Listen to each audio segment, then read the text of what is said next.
পাহেলগাঁও ঘটনার নিন্দা জানিয়ে ধর্মত্যাগের সিদ্ধান্ত নিলেন বাদুড়িয়ার এক শিক্ষক। বসিরহাটের বাদুড়িয়া পৌর এলাকার বাসিন্দা পেশায় শিক্ষক সাবির হোসেন। তিনি স্বরূপনগর ব্লকের নির্মাণ আদর্শ বিদ্যাপীঠের বিজ্ঞান বিভাগের শিক্ষক।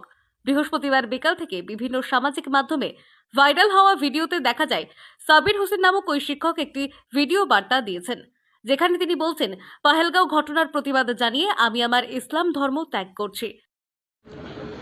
নমস্কার, আমি সাবির হোসেন।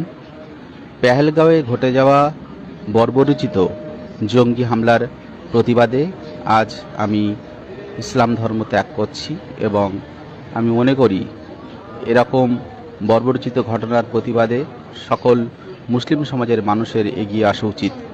ভিডিও বার্তা দিয়েছেন, যেখানে তিনি বলছেন, পাহেলগাঁও ঘটনার প্রতিবাদ জানিয়ে আমি আমার ইসলাম ধর্ম ত্যাগ করছি এবং আমি মনে করি এইরকম বর্বরোচিত ঘটনার প্রতিবাদে সকল মুসলিম সম্প্রদায়ের মানুষকে এগিয়ে আসা উচিত। ভিডিও ভাইরাল হতেই তোলপাড় শুরু হয় গোটা সোশ্যাল মিডিয়া জুড়ে।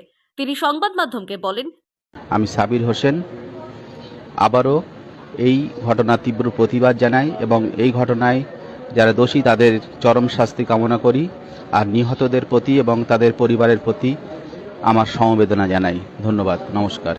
তিনি সংবাদ মাধ্যমকে বলেন, এই সিদ্ধান্ত আমার সম্পূর্ণ নিজস্ব ও ব্যক্তিগত সিদ্ধান্ত। কারো চাপে পড়ে এই ধরনের সিদ্ধান্ত আমি নেইনি। বিগত বেশ কিছুদিন ধরে আমি দেখছি যে সমস্ত জঙ্গি কার্যকলাপগুলি দেশের হয়েছে, তার মধ্যে একটি বিশেষ করে সম্প্রদায়ের ভূমিকা সর্বাত্মক থাকে। তারই প্রতিবাদে আমি এই সিদ্ধান্ত নিতে বাধ্য হয়েছি। পরবর্তীতে আইনি প্রতিক্রিয়ার মাধ্যমে নিজেকে ধর্মহীন বলে ঘোষিত করার ইচ্ছা রয়েছে।